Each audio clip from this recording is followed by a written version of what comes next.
కావాలని గుద్దేసి ఆపకుండా వెళ్ళిపోయి ఎట్టబడితే అటు నోట్లో బూతులు మాట్లాడడం, ఏదేదో చేయడం. ఎందుకు ఆపలేదని ముందుకెళ్తేనేమో నోటికి వచ్చినట్టు బూతులు మాట్లాడి గుద్దుకొని వెళ్ళిపోయాడు. కూడా వెనక్కి ముందుకి 3 సార్లు బండి ఎక్కిచ్చేసాడు.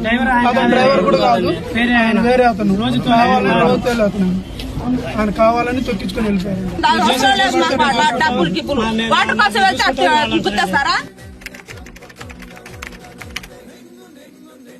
బాపట్ల జిల్లా చెరుకుపల్లి మండలం ఉప్పలవారిపాలెంకు చెందిన అమర్నాథ్ రాజోలు జెడ్పీ హైస్కూల్లో 10వ తరగతి చదువుతున్నాడు.